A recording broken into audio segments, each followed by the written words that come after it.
They didn't just raise cattle. They raised hell. Isabella Johnson stood at the edge of her property, staring at what remained of her family's ranch. 3 years ago, she'd been the daughter of a respected cattle farmer in Montana Territory. Now she was alone, fighting against the most notorious group of ranchers the Wild West had ever known. Men whose perversions extended far beyond their treatment of livestock. What these men didn't realize was that Isabella wasn't just fighting for her land. She was fighting for justice that had been denied to dozens of women across the territory. The year was 1885, and the Blackwater Ranch stood as a monument to excess on the Montana plains.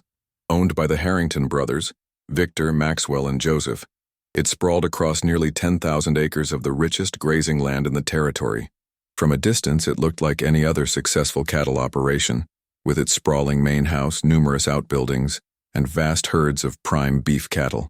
But locals knew to stay clear of Blackwater, especially women and young girls. The brothers had arrived from Boston 7 years earlier, fleeing rumors too dark to repeat in polite company. They brought with them enormous wealth, political connections back east, and appetites that couldn't be satisfied by the limited society of frontier towns. Their parties became legendary among certain circles. Wealthy men from as far as Chicago and San Francisco would make the journey, drawn by promises of pleasures unavailable elsewhere. The brothers maintained a veneer of respectability, donating to local churches and supporting infrastructure projects, but those who worked at the ranch saw a different reality. Several young women who'd been hired as housekeepers had disappeared over the years, their families paid off or threatened into silence. Local law enforcement, heavily indebted to the Harringtons' generosity, looked the other way. The brothers had created their own kingdom where normal rules didn't apply, and they ruled it with cold, calculating cruelty, masked behind charming smiles and fine Eastern manners. Isabella's father, Thomas Johnson, had been one of the few people willing to stand against the Harringtons. His modest ranch bordered Blackwater to the north, and he'd refused multiple offers to sell, offers that had grown increasingly threatening over time. Isabella remembered the night when Victor Harrington had come to dinner, all smooth talk and expensive cologne. She'd been 17 then, and uncomfortable with the way his eyes followed her around the room. "You have a beautiful daughter, Thomas," he'd said, swirling brandy in a crystal glass he'd brought with him, refusing to drink from their simple cups.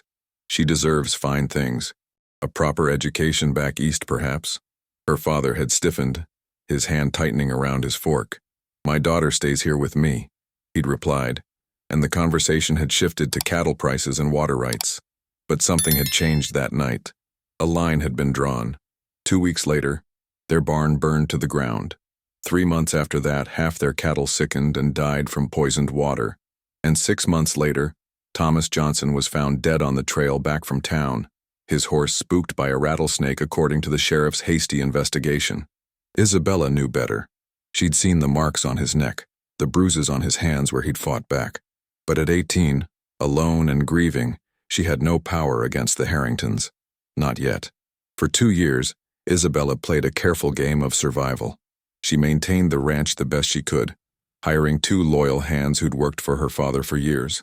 She kept her head down, avoided town when possible, and pretended not to notice when more of her cattle disappeared or fences were mysteriously cut. The Harringtons seemed content to let her struggle, perhaps expecting her to give up and sell when things became too difficult. What they didn't know was that Isabella was gathering evidence. Her father had taught her to read and write better than most men in the territory, and she kept meticulous records of every incident. She also listened to the whispers that traveled through the territory, stories of girls who went to work at Blackwater and were never the same again, if they returned at all. She began corresponding with a journalist in Chicago who'd been investigating the Harringtons' past in Boston. Slowly, carefully, she built her case.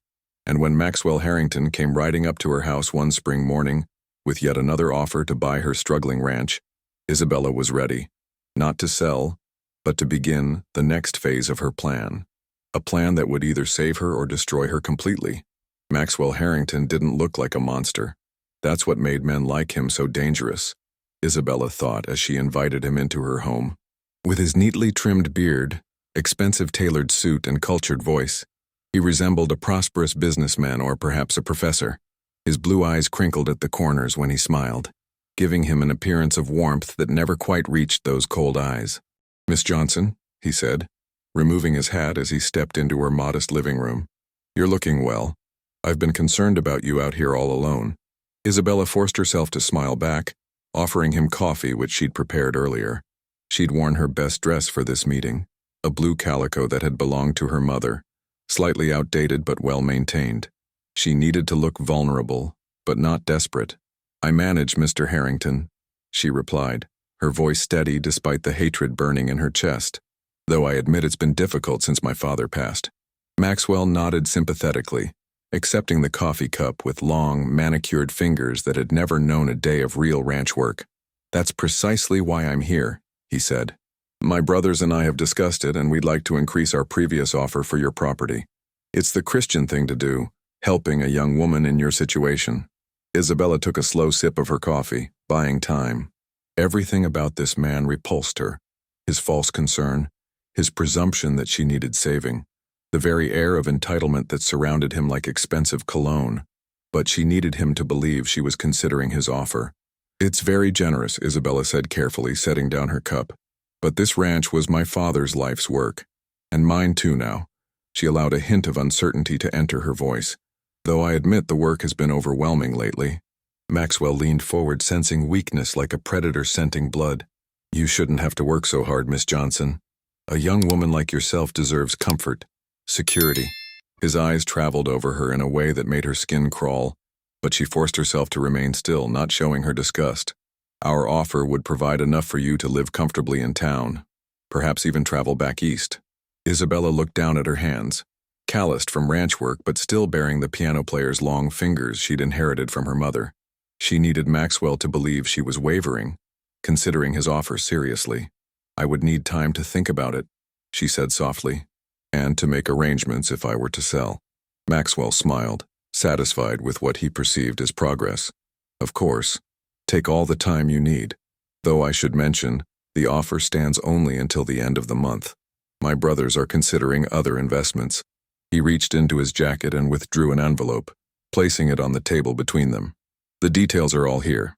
I've taken the liberty of having the papers drawn up already." The amount listed was substantial, nearly 3 times what the ranch was worth in its current condition. It would be tempting to anyone struggling as she appeared to be. "This is indeed generous," she murmured, slipping the envelope into her pocket. "I'll consider it carefully." Maxwell stood, clearly pleased with how the meeting had progressed. He believed he was dealing with a naive young woman, overwhelmed by circumstances and grateful for his intervention. If only he knew what was really happening. "One more thing, Miss Johnson," he said, reaching the door. "We're having a small gathering at Blackwater this Saturday. Nothing elaborate, just dinner with some business associates from back east. We would be honored if you would join us." Isabella's pulse quickened. This was unexpected but potentially useful. An invitation to Blackwater itself. "I'm not sure I have anything suitable to wear to such an occasion," she demurred, playing the part of the unsophisticated ranch girl. Maxwell's smile widened. "Don't concern yourself with that. We keep a selection of suitable attire for our female guests. Many find frontier life doesn't allow for the latest fashions." The implication made Isabella's stomach turn, but she forced a grateful smile. "Then I would be delighted to accept." She paced the small living room, hands clenched into fists, breathing hard as she imagined all the ways she would like to make the Harrington brothers suffer for what they'd done, not just to her father, but to countless others who had crossed their path. The mysterious fires at competing ranches, the disappearances of young women, the sudden illnesses that befell those who spoke against them. Isabella had been collecting these stories for 2 years, corresponding in secret with families of victims and a handful of journalists interested in exposing the truth. But stories weren't enough. She needed evidence that would stand in a court of law, evidence so compelling that even the Harringtons' money couldn't make it disappear. And now, she had been invited into the lion's den itself. When the 5 minutes were up, Isabella washed her face with cold water and sat down at her father's desk. She wrote 2 letters, one to Sarah Holloway, the journalist in Chicago who had been her most reliable ally, detailing the invitation and what she hoped to discover. The second was to United States Marshal James Cooper in Helena, a man her father had once helped and who had promised to return the favor if ever needed. If Isabella didn't return from Blackwater by Sunday noon, these letters would be delivered, setting in motion the contingency plan she had carefully constructed. Saturday evening arrived with ominous storm clouds gathering on the horizon, matching Isabella's dark mood as she approached Blackwater Ranch. She'd chosen to ride rather than accept the Harringtons' offer of a carriage, wanting the independence of her own transportation should she need to leave quickly. Lightning flashed in the distance as she handed her horse to a stable boy and took in the imposing main house for the first time up close. Built of imported stone and timber that must have cost a fortune to transport to the territory, it stood 3 stories tall with a wraparound porch and dozens of windows glowing with warm lamplight. In different circumstances, she might have found it beautiful. Now she only saw a monument to corruption and cruelty, built on the suffering of others. Maxwell greeted her at the door himself, his appreciative gaze making her glad she'd chosen her highest-necked dress, despite his promise of suitable attire awaiting her. "Miss Johnson, you look lovely," he said, taking her hand and brushing his lips against it before she could pull away. "Though I'm afraid your riding clothes have left you somewhat wind-blown. Perhaps you'd like to freshen up before meeting our other guests?" Isabella nodded, maintaining her facade of grateful deference. "That would be wonderful, thank you." As he led her upstairs, Isabella discreetly took in every detail of the house: the layout, the number of staff, the location of doors and windows. If things went wrong, this information could save her life. The room Maxwell showed her to was clearly designed for female guests, with a large wardrobe, vanity table, and attached bathing room more luxurious than anything Isabella had ever seen. "Lena will assist you," Maxwell said, indicating a young maid who stood silently by the wardrobe. "She'll help you choose something appropriate from our collection. Take your time. Dinner won't be served for another hour." After he left, Isabella turned to the maid, noting her downcast eyes and the slight tremble in her hands. "Lena," she said gently, "how long have you worked at Blackwater?" The girl couldn't be more than 16, with the pale, frightened look of a rabbit caught in a trap. "2 months, miss," she whispered, her accent suggesting Scandinavian origins. "They brought me from Minnesota, said I would be training as a lady's maid." The unspoken reality hung in the air between them. "And has your training been acceptable?" Isabella asked carefully. Lena's eyes darted to the door, checking that it was closed. "It is better for me than for some," she said eventually. "I work hard and try not to be noticed. The brothers, they prefer certain types. I am too skinny, too plain for their tastes." Relief and horror mingled in Isabella's chest. Relief that this girl had apparently been spared the worst. Horror at the casual way she described the predatory behavior of her employers. "Would you show me what I'm to wear tonight?" she asked, deciding to build trust slowly. Lena opened the wardrobe to reveal a collection of evening gowns that would not have looked out of place in a New York ballroom. Silks, satins, and fine wools in jewel tones hung in neat rows, each more elaborate than anything Isabella had ever owned. "Mr. Maxwell said you should wear this one," Lena said, removing a deep burgundy gown with a neckline far lower than Isabella was comfortable with. It was beautiful, certainly, but the thought of wearing something chosen by Maxwell Harrington made her skin crawl. "Are there any others that might be suitable?" she asked, scanning the wardrobe. "Perhaps something a bit more modest?" Lena bit her lip, clearly torn between following her instructions and helping Isabella. "The green one," she said finally, pointing to a forest green velvet gown. "It has a higher neckline but is still elegant. I could say the burgundy didn't fit properly." Isabella smiled gratefully. "Thank you, Lena. I would appreciate that." As the girl helped her dress, Isabella gently probed for information, asking casual questions about the house, the staff, and the evening's other guests. She learned that there would be 12 for dinner, the 3 Harrington brothers, herself, and 8 men described as business associates from back east. No other women had been invited. The knowledge settled like a stone in Isabella's stomach, but she kept her expression neutral. She was here for a purpose, and showing fear wouldn't serve that purpose.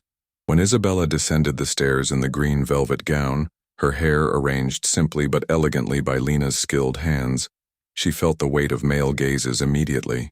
The entrance hall had filled with men in evening wear, drinking and smoking as they waited for dinner to be announced. Maxwell broke away from a conversation to approach her, his smile tightening almost imperceptibly when he noticed she wasn't wearing the burgundy gown. "Miss Johnson, you look transformed," he said, offering his arm. "Allow me to introduce you to our guests." Isabella forced herself to smile as she was paraded before the assembled men, all of whom looked at her with the same appraising gaze one might use when considering a horse for purchase. She recognized some names from her research: a judge from Chicago, 2 bankers, a newspaper owner known for burying stories that might offend his advertisers, men of influence and power, the kind who could make problems disappear. She also noted the conspicuous absence of any of their wives. "And of course you must meet my brothers," Maxwell said finally, leading her toward 2 men who stood slightly apart from the others. Joseph, the youngest at perhaps 35, had Maxwell's polished appearance but with sharper features and restless hands that never seemed to stop moving. It was Victor who truly chilled Isabella's blood, though. The eldest Harrington brother was tall and broad-shouldered with silver threading through his dark hair, but it was his eyes that caught her attention, flat and emotionless as a snake's, even when his mouth smiled in greeting. "So this is Thomas Johnson's daughter," Victor said, his voice cultured but with an underlying hardness that set Isabella's nerves on edge. "I knew your father, Miss Johnson. A stubborn man. Principled, but stubborn." There was a warning in his words, a reminder of what had happened to the last person who had stood against the Harringtons. Isabella lowered her eyes, playing the role of the intimidated young woman. "He was indeed, Mr. Harrington. Sometimes to his own detriment." Victor laughed, a sound without humor, refreshingly self-aware. "I can see why Maxwell speaks so highly of you." He offered his arm, taking over from his brother. "You'll sit beside me at dinner, Miss Johnson. I'm eager to continue our acquaintance." Isabella had no choice but to accept, placing her gloved hand lightly on his sleeve as they moved toward the dining room. She could feel Maxwell's eyes on her back, sense his displeasure at being displaced by his older brother. There was clearly a hierarchy among the Harringtons, and Victor sat firmly at the top. The information was useful. Another piece in the puzzle she was assembling. The dining room, like everything at Blackwater, was designed to impress. A massive table of polished mahogany gleamed beneath crystal chandeliers, set with fine china, silver, and crystal that must have cost a fortune to transport to the territory. As the only woman present, Isabella was seated at Victor's right hand at the head of the table, a position of honor that made her deeply uncomfortable. Dinner proceeded with the kind of excessive luxury that would have been remarkable even in New York or Boston, let alone the Montana territory. Course after course emerged from the kitchen. Oysters brought in by special train from the coast, roast duck, tender beef from the Harringtons' own herds, vegetables that shouldn't have been available in this season, all accompanied by fine wines from France and Italy. Isabella ate sparingly and sipped her wine without actually drinking it, needing to keep her wits about her. The conversation flowed around her, touching on business ventures, politics, and the latest news from the East. She noted how carefully the Harringtons managed these men, flattering their egos, agreeing with their opinions, offering opportunities that sounded too good to be true. These weren't friends gathered for a social evening. These were strategic alliances being maintained. Though occasionally Victor would turn to include her in the conversation, asking her opinion on innocuous topics in a way that seemed designed to test her intelligence and observational skills. Isabella played her part carefully, showing enough wit to be interesting, but not enough to be threatening. She needed these men, especially Victor, to underestimate her. When the meal finally ended, the men moved to withdraw for brandy and cigars, as was customary. Isabella prepared to be escorted to a sitting room to wait alone, but Victor surprised her. "Miss Johnson will join us, gentlemen," he announced. "I think you'll find her insights on territorial matters most valuable." Isabella kept her eyes carefully averted from the more provocative pieces, maintaining her facade of innocent discomfort. The men arranged themselves in leather chairs while she perched on a small settee, acutely aware of being the only woman in a room full of powerful, predatory men.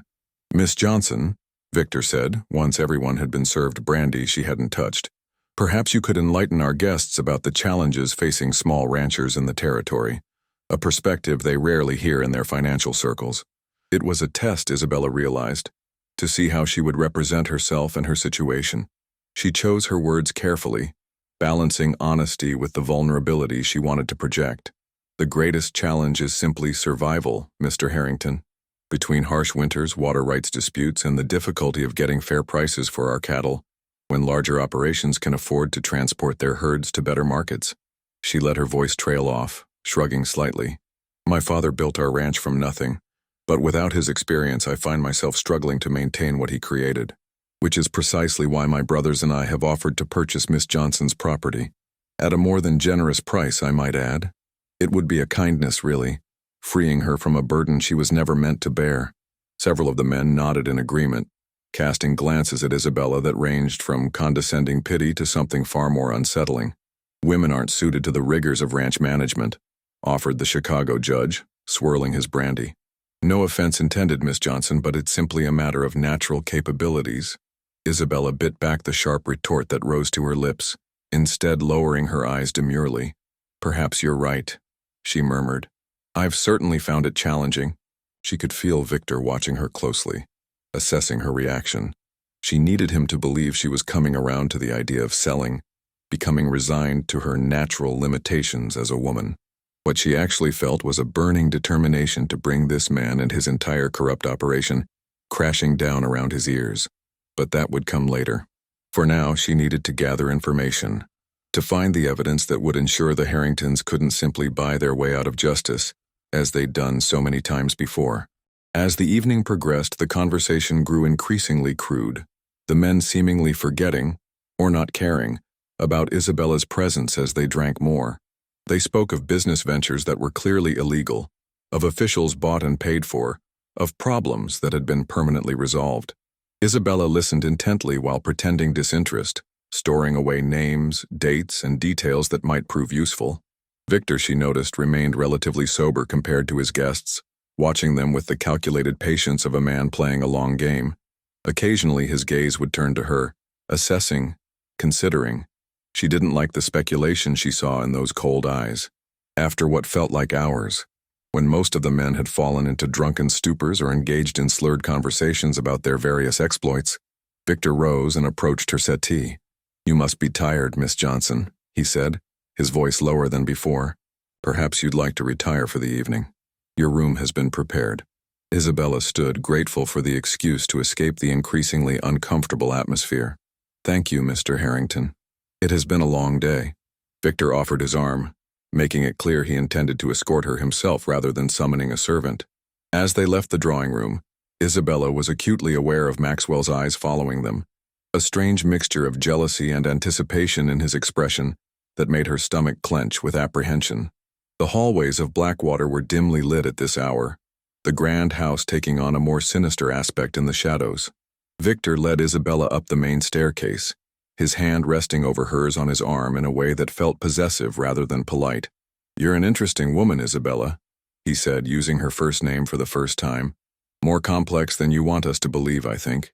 Isabella's heart skipped a beat, but she kept her expression neutral. I'm not sure what you mean, Mr. Harrington. They reached the landing, but instead of turning toward the wing where she'd prepared earlier, Victor guided her in the opposite direction. I think you do, he replied, his voice still conversational but with an edge that raised the hair on the back of her neck. You play the role of the overwhelmed young woman very convincingly, the grieving daughter struggling with her inheritance. It's a touching performance.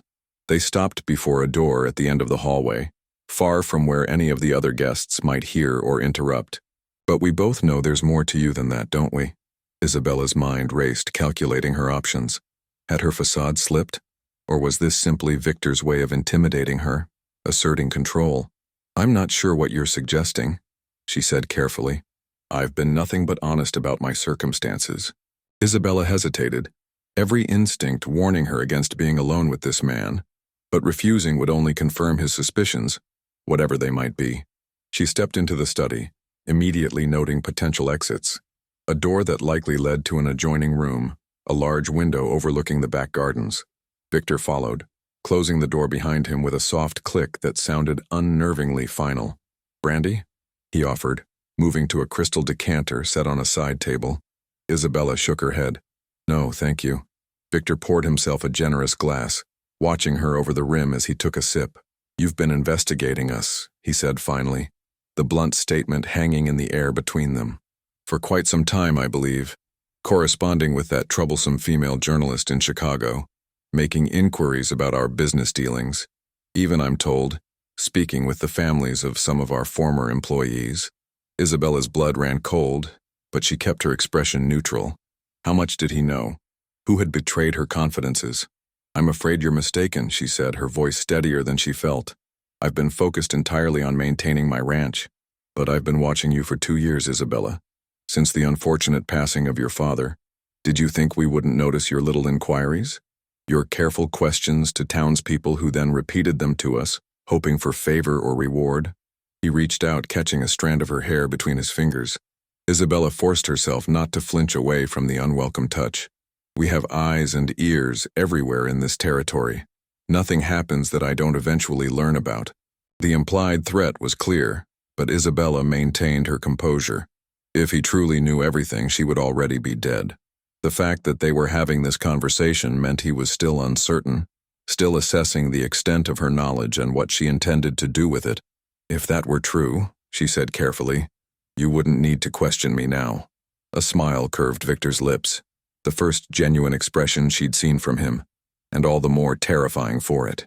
Clever girl, he murmured. You're right, of course. I know you've been asking questions.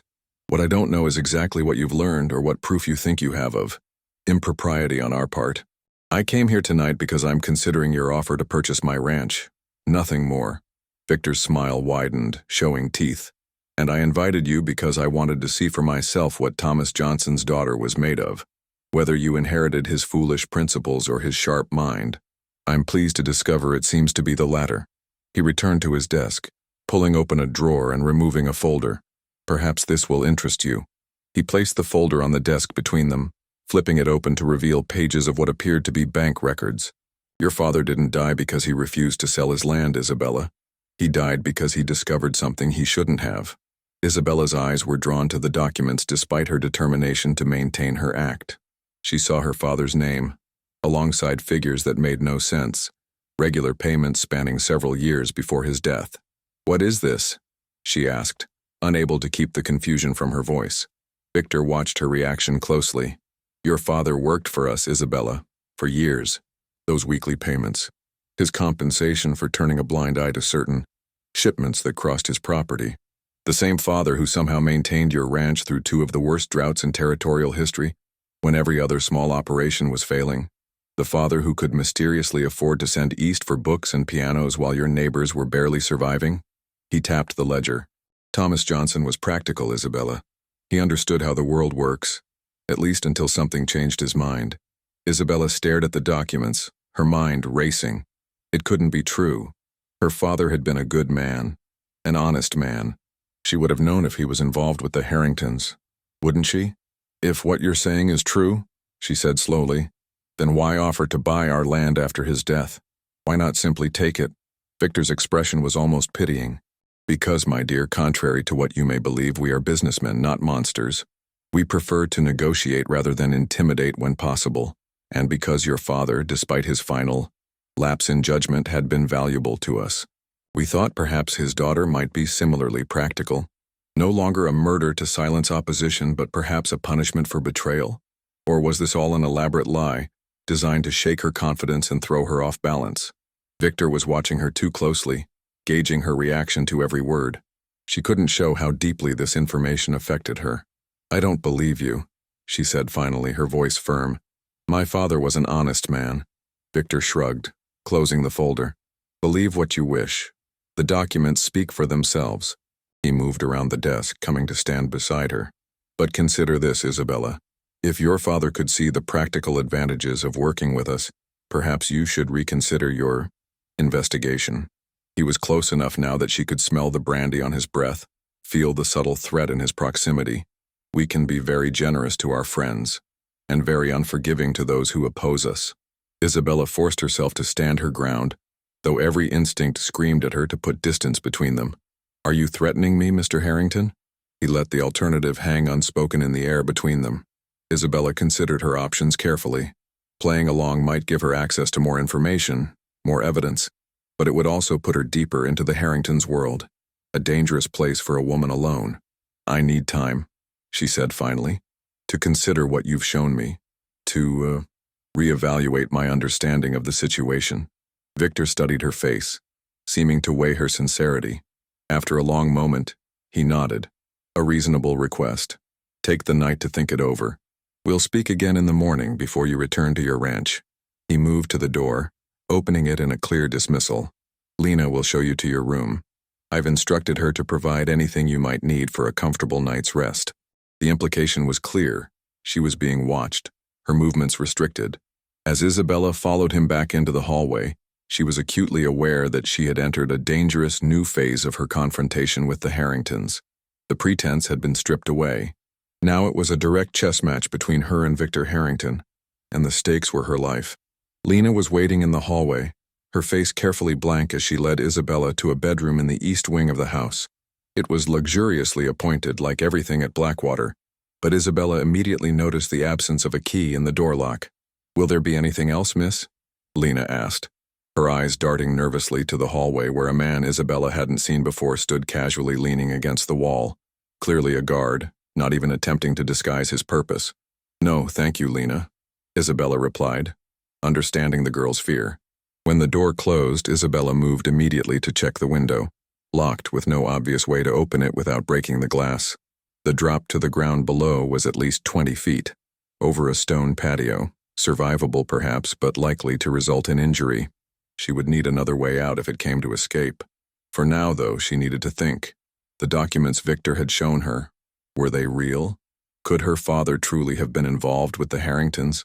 She sat heavily on the edge of the bed, mind racing through memories, looking for signs she might have missed.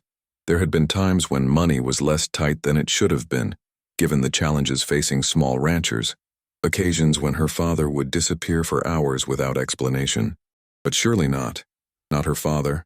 Not the man who had taught her right from wrong, who had stood up against injustice wherever he found it. Or had he? Isabella paced the room, struggling with doubts she had never expected to face. What if Victor was telling the truth? What if her father had only turned against the Harringtons later, when he discovered something even he couldn't tolerate?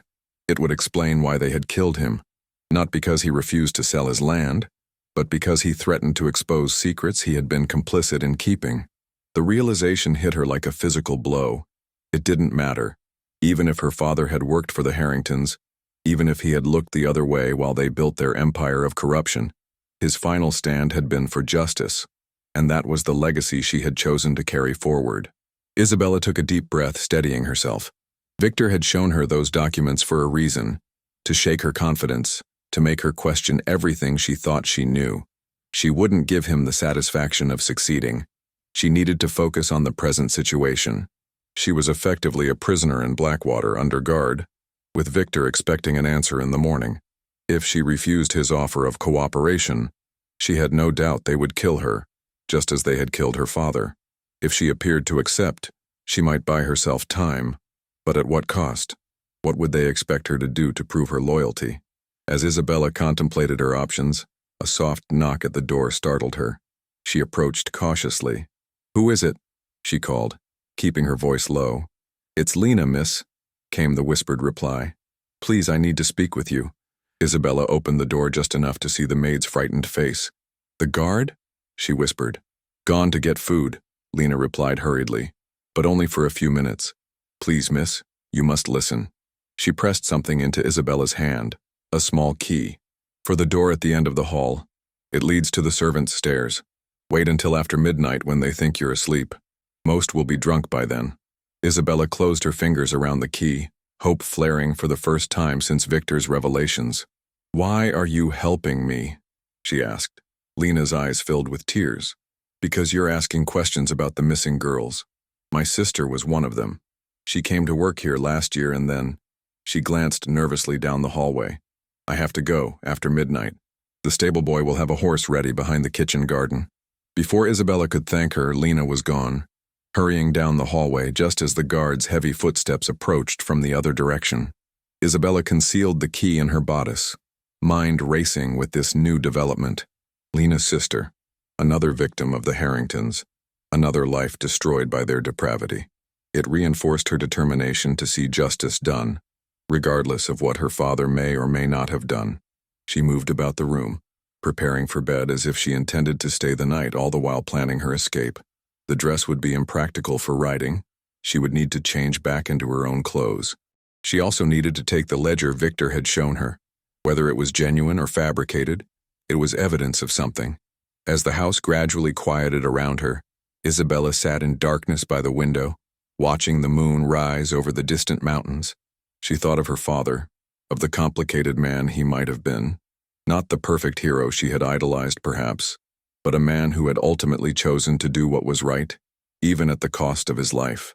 She would honor that choice, whatever came before it.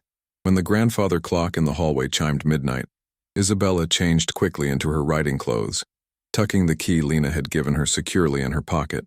She listened at the door. The guard was still there, but his breathing had the heavy, regular quality of sleep. Carefully, silently, she opened her door. The guard was slumped in a chair, chin on his chest, a half-empty bottle of whiskey dangling from his fingers. Lena's work, Isabella guessed, grateful for the girl's foresight. She eased past him, moving like a shadow down the carpeted hallway toward Victor's study. The house was quiet but not silent. From below came the sounds of drunken laughter and music, the party apparently continuing for some. Isabella reached the study door and tried the handle. Locked, as she'd expected. She would have to find another way in. The adjoining room she'd noticed earlier. What was it? She continued down the hallway, trying doors until one opened into what appeared to be a bedroom. Victor's, judging by the personal items scattered about. Her skin crawled at being in his private space, but she pushed the feeling aside, searching for the connecting door to the study. There, partially hidden by a heavy wardrobe. It took all her strength to move the furniture enough to squeeze through, but determination gave her the needed strength. The connecting door was unlocked, allowing her to slip into the darkened study. Working by moonlight to avoid lighting a lamp, Isabella went straight to the desk where Victor had shown her the ledger. The drawer was locked, but the letter opener on the desk served as an adequate tool to force it open. Her fingers closed around the folder containing the damning documents, but as she withdrew it, something else caught her eye. A stack of letters tied with string, the top one addressed in a handwriting she recognized with a shock. Her father's. With trembling fingers, Isabella untied the string and opened the top letter. "Victor," it began, "I can no longer be party to what happens at Blackwater. The shipment of girls from Chicago was the final straw. They're children, for God's sake. Whatever else I've done, whatever lines I've crossed, this is too far. I'm going to the federal marshal in Helena. This ends now." The letter was dated 3 days before her father's death. Isabella's vision blurred with tears as the truth finally revealed itself. Her father had indeed worked for the Harringtons, had indeed compromised his principles for years. But in the end, he had found a line he couldn't cross. He had chosen to stand against them, knowing it would likely cost him his life. And it had. Isabella wiped her eyes, tucking both the ledger and the letters into her jacket. This was the evidence she needed. Proof not only of the Harringtons' crimes, but of their motive for murder. She had what she came for. Now she needed to escape with it. Retracing her steps through Victor's bedroom, she returned to the hallway, relieved to find the guard still sleeping soundly. Moving as quietly as possible, she made her way to the door Lena had indicated, used the key to unlock it, and slipped through to find herself in a narrow stairwell used by the servants. The servants' stairs led Isabella down to the kitchen level, where the sounds of late-night revelry were louder but still distant, coming from the main parts of the house.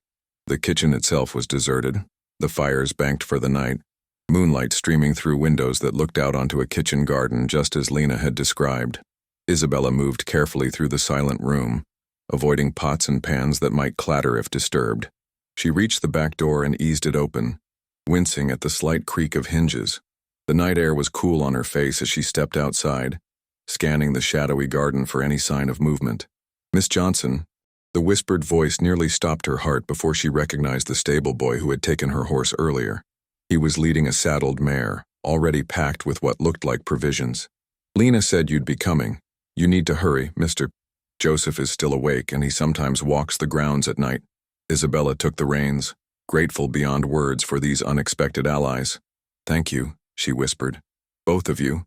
If I can ever repay this kindness." The boy shook his head.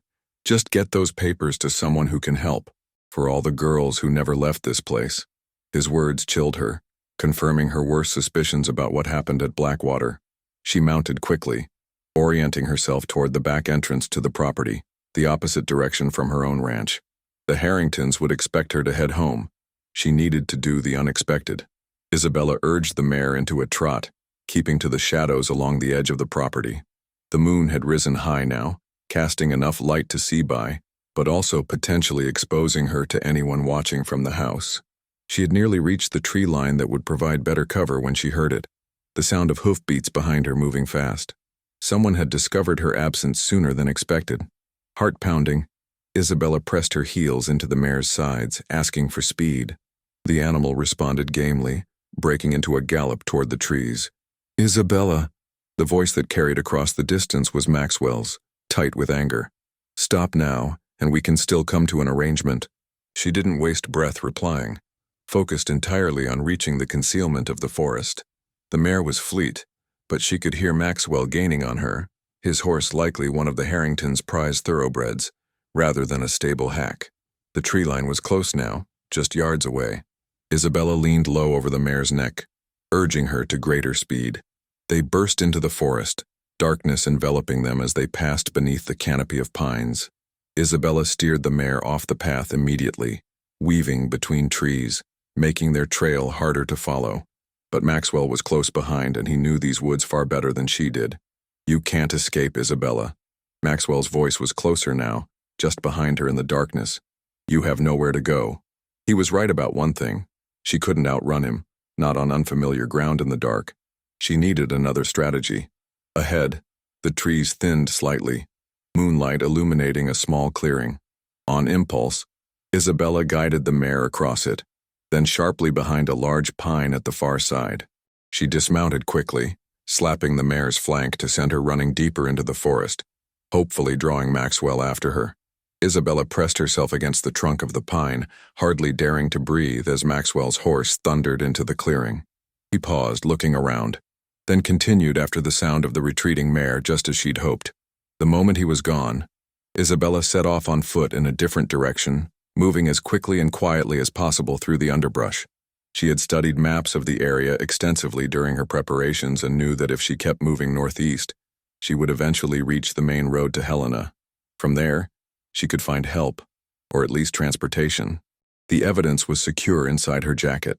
Now she just needed to survive long enough to deliver it to the proper authorities. The night stretched before her, filled with danger, but also with possibility. For the first time in years, Isabella felt the burden of vengeance lifting from her shoulders. This was no longer just about avenging her father. It was about justice for all the victims of Blackwater Ranch, and she would see it done, whatever the cost. Hours later, as dawn broke over the eastern horizon, Isabella stumbled onto the main road to Helena, exhausted but triumphant. She had evaded pursuit through the night, moving steadily through the forest, guided by stars and determination. Her clothes were torn, her hands scratched from branches and thorns, but the precious documents remained safe against her chest. She had no horse, no water, and was miles from the nearest settlement, but the sight of the road gave her renewed energy. Helena was too far to reach on foot before the Harringtons caught up with her, but there would be travelers on this road, perhaps willing to help a young woman in distress. As if summoned by her thoughts, the sound of wagon wheels reached her ears. Isabella moved to the center of the road, waving her arms as a freight wagon appeared around the bend, driven by an older man with a weathered face. He pulled the team to a halt, eyeing her suspiciously. "Miss, you all right?" Isabella summoned her most respectable demeanor despite her disheveled appearance. "Sir, I need your help. I must reach the federal marshal's office in Helena as quickly as possible. It's a matter of life and death." The driver's eyes narrowed, taking in her condition. "You running from someone, miss?" Isabella decided honesty was her best approach. "Yes, the Harrington brothers of Blackwater Ranch. I have evidence of their crimes, murder, trafficking, corruption. I'm Isabella Johnson." The driver flicked the reins, setting the team in motion again. "Walt Simmons. My niece went to work at Blackwater 2 years ago. Never saw her again." The grim statement confirmed what Isabella already knew. The Harringtons' victims were numerous, their crimes widespread. "I'm sorry," she said softly.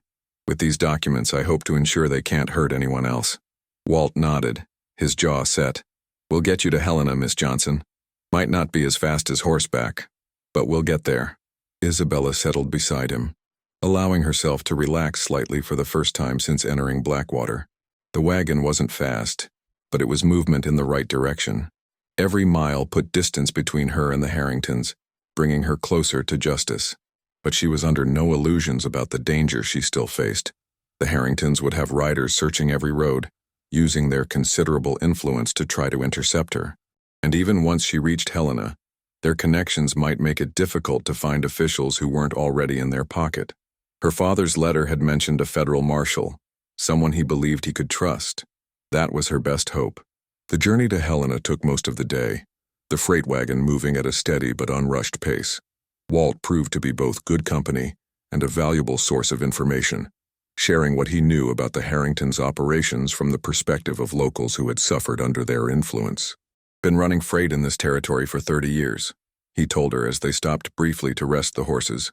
Seen operations come and go, but nothing like Blackwater. Those brothers, they don't just break the law. They act like it doesn't apply to them at all. Isabella nodded, sipping from the canteen he'd shared with her. That's going to change, she said with quiet determination. I have proof now, not just rumors or accusations, financial records, my father's testimony in his own handwriting. Enough to bring them down, if I can get it to the right people. Walt gave her a sidelong glance, respect in his weathered features. Your father was Thomas Johnson, wasn't he? Heard he stood up to them. Paid the price for it, too. Isabella's throat tightened. Yes. I only recently learned the full story. He worked for them for years, but in the end he chose to do what was right. I'm trying to honor that choice. Walt nodded thoughtfully. Brave man. Braver daughter. The simple words touched Isabella deeply. After years of doubt and struggle, of questioning whether her quest for justice was foolish or futile, this straightforward affirmation from a stranger meant more than she could express. As the wagon finally rolled into Helena in the late afternoon, Isabella felt a curious mixture of exhaustion and alertness. Every sense was heightened, scanning for potential threats. The territorial capital was bustling with activity, a stark contrast to the isolation of her ranch or the controlled environment of Blackwater. Where can I find the federal marshal's office? She asked Walt as they navigated the main street. Government Row, he replied, gesturing toward a series of imposing buildings at the far end of town. But if you're looking for someone trustworthy, I'd recommend Marshal James Cooper. He's got a reputation for being straight as an arrow. Won't be in anybody's pocket, not even the Harringtons. Isabella's heart leapt at the name. The same marshal her father had mentioned in his letter, the man he had intended to contact before his death. That's exactly who I need to see, she said. Walt guided the wagon as close as possible to the marshal's office, then turned to her with serious eyes. I'll wait here, keep an eye out. If the Harringtons have men in town, they'll be watching official buildings. Isabella squeezed his hand in gratitude. Thank you, Mr. Simmons, for everything. He nodded gruffly. Just see those devils get what's coming to them. For my niece, for your father, for all of them. With that promise in her heart, Isabella climbed down from the wagon and approached the marshal's office, the precious documents secure inside her jacket. After 2 years of gathering evidence, of living with fear and grief and determination, she was finally about to complete her father's last mission. The marshal's office was a simple but well-maintained building, with U.S. Marshal painted in bold letters across the door. Isabella took a deep breath and stepped inside, finding herself in a sparse front room with a desk, behind which sat a young deputy. He looked up as she entered, surprise crossing his features at her disheveled appearance. Can I help you, ma'am? Isabella straightened her shoulders, summoning her last reserves of strength and dignity. I need to speak with Marshal Cooper immediately. It's urgent. The deputy hesitated, clearly uncertain about the dirt-streaked woman making demands. The marshal is rather busy today. Perhaps if you could leave a message. Isabella cut him off, her voice firm. Tell him Isabella Johnson is here with evidence regarding Thomas Johnson's murder and the crimes of the Harrington brothers of Blackwater Ranch. Tell him it's what my father tried to bring him before he was killed. The deputy's eyes widened at the names and he rose quickly. Wait here, please, Miss Johnson. He disappeared through a door at the back of the room, returning moments later with an older man whose stern features softened with recognition when he saw Isabella. Miss Johnson, he said, coming forward to greet her. I knew your father. I've been hoping someone would finish what he started. Arrived yesterday, said if you didn't return from Blackwater by noon today, I should investigate. Seems you made it out, though. Isabella nodded, relieved that her contingency plan had been received, even though it hadn't been needed. Barely, she admitted. And I wasn't sure who I could trust when I got here. My father mentioned you in his final letter to Victor Harrington, said you were the one he planned to contact. She reached into her jacket, withdrawing the bundle of documents she'd risked her life to obtain. I have everything, Marshal. Financial records showing bribes to officials across 3 territories. Letters from my father detailing shipments of young women brought in for their parties. Evidence of at least 7 murders, including my father's. Cooper took the documents with careful hands, his expression grim as he began to examine them. I've been trying to build a case against the Harringtons for years, he said. But they're careful. They buy loyalty or fear from anyone who might testify against them, without hard evidence. He looked up from the papers, meeting Isabella's eyes directly. This changes everything. Marshal Cooper continued examining the documents, his expression growing darker with each page he turned. Yes, he said finally, looking up at her with grim satisfaction. With these financial records alone, I can get federal warrants for fraud and bribery. The letters about the women they've trafficked will bring charges under the Mann Act. And your father's testimony. He shook his head slowly. Thomas was a good man, Miss Johnson. Whatever mistakes he made, he tried to make them right in the end. Isabella felt tears threatening for the first time since her escape from Blackwater. I know, she whispered. I just wish he'd trusted me enough to tell me the truth while he was alive. Cooper regarded her with compassion. He was protecting you. The less you knew about his involvement with the Harringtons, the safer you were, at least until he could bring them down. He gathered the documents carefully, locking them in his desk.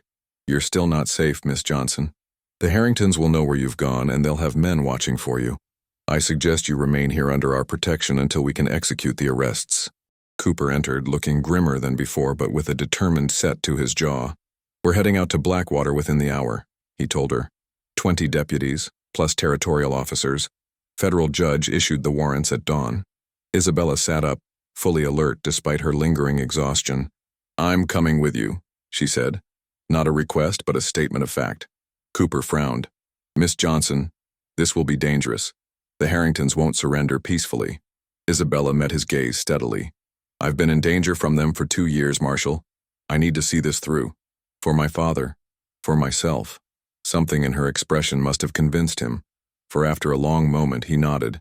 Stay behind the deputies at all times. If there's gunfire, you take cover immediately. Those are my conditions. Isabella agreed readily, relief and anticipation flooding through her. After all this time, after all she had sacrificed and endured, she would witness the Harringtons answer for their crimes. It felt like both an ending and a beginning, the completion of her father's final mission, and the start of whatever life awaited her after vengeance was no longer its driving force. The ride to Blackwater was tense, the large party of lawmen moving with grim purpose through the territory. Isabella rode beside Walt Simmons, who had insisted on joining them when he learned of the planned raid. For my niece, he'd said simply, and no one had the heart to refuse him. As they crested the final hill overlooking Blackwater Ranch, Isabella felt a complex surge of emotions, fear, anticipation, and an unexpected pang of sadness for her father, who should have been there to see justice done. The grand house looked different in daylight, less imposing and more vulnerable somehow, its elegance revealed as a thin veneer over corruption. Marshal Cooper raised his hand, halting the company. Remember, we want them alive to stand trial, he instructed his men. But the Harringtons are dangerous and will likely resist. Protect yourselves and each other. He turned to Isabella, his expression softening slightly. Stay back until we secure the property. I promise to let you witness this, not to put you in the line of fire. Isabella nodded her agreement, though she had no intention of missing the moment when the Harringtons faced the consequences of their actions. As the lawmen moved forward, spreading out to surround the property, she felt a strange calm settle over her. Whatever happened next, she had done everything in her power to bring her father's killers to justice. She had uncovered the truth, complicated and painful as it was, and ensured it would not remain buried. What followed would later be described in newspapers across the country as the Battle of Blackwater, though battle suggested more even odds than actually existed. The Harringtons and their men fought fiercely, barricading themselves in the main house and exchanging gunfire with the marshals for nearly an hour. Isabella watched from the hillside, heart in her throat as smoke began to rise from the east wing of the grand house. Whether from a deliberate fire set by the defenders or an accident in the chaos, no one knew. Eventually, the gunfire slowed and then stopped altogether. Marshal Cooper approached the house under a white flag, calling for surrender. Isabella strained to see what was happening, the distance making details difficult to discern. After what seemed an eternity, figures emerged from the main entrance. First servants and house staff, hands raised, then several of the armed guards, similarly surrendering. but no sign of the Harrington brothers. Cooper conferred with his deputies, then a search party entered the now quiet house. Isabella could wait no longer.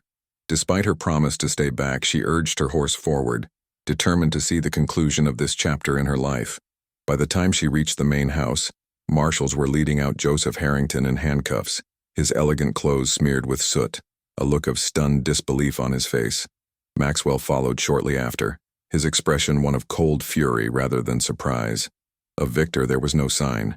"He's dead," Marshal Cooper told Isabella when she asked, his voice grim but satisfied. "Refused to surrender. Chose to go down fighting rather than face a trial and hangman's noose."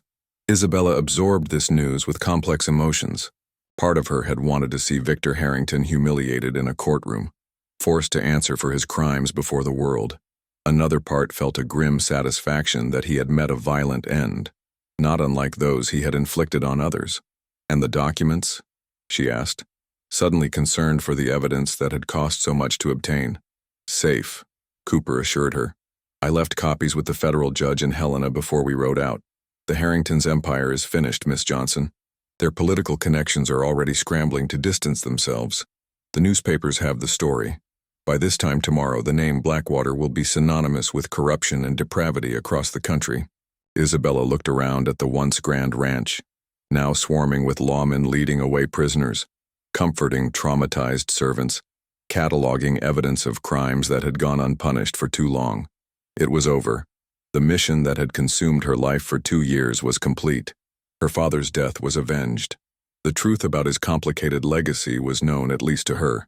The question that remained hanging in the air of this momentous day was simple but profound. What now? The answer came to Isabella gradually, over the days and weeks that followed the raid on Blackwater. As she testified at the trials of Maxwell and Joseph Harrington, as she helped authorities locate and support the victims of their criminal enterprise, as she sorted through her father's complex legacy of both compromise and courage, she found her purpose transforming. Vengeance had given way to justice, and justice now gave way to healing, for herself, for the community, and for those whose lives had been damaged by the Harringtons' cruelty. Isabella used her portion of the restitution funds to establish a sanctuary for young women who had been trafficked or abused, a safe place where they could recover and rebuild their lives. She named it Thomas Johnson Home, not to whitewash her father's mistakes, but to honor his final choice to stand against evil, regardless of the cost. The ranch that had been her family's legacy became a place of new beginnings, not just for her, but for dozens of women who found their way there over the years. Isabella never married, preferring independence to compromise, but she was far from alone. She built a family of choice among those she helped and those who helped her, creating connections stronger than blood could provide. And on quiet evenings, sitting on the porch of the ranch house watching the Montana sunset, she sometimes felt her father's presence beside her, not as the perfect hero she had once imagined, nor as the flawed man Victor had revealed, but as something more real and valuable than either, a human being who had made mistakes but found the courage to make amends. Years later, when Isabella Johnson's story was recorded in the territorial history books, they would call her many things: vigilante, crusader, pioneer of women's advocacy in the West. But to those who knew her best, she was simply a woman who had faced darkness and emerged stronger, who had transformed her pain into purpose and her anger into action. Her legacy lived on in the women who found shelter at her ranch, in the changes to territorial law that her evidence had prompted, in the gradual shifting of a society that had too often looked the other way when power preyed upon vulnerability. The Blackwater Ranch itself was eventually dismantled, the land divided and sold to families who would work it honestly, the grand house torn down so completely that within a generation, few remembered exactly where it had stood. The Harrington name faded from memory, becoming little more than a cautionary tale, while Isabella Johnson's grew in respect and honor with each passing year.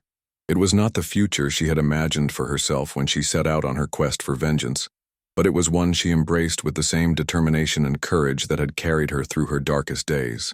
And in the end, perhaps that was the most fitting tribute to her father's memory. Not revenge, but redemption. Not destruction, but creation of something new and better from the ashes of the past.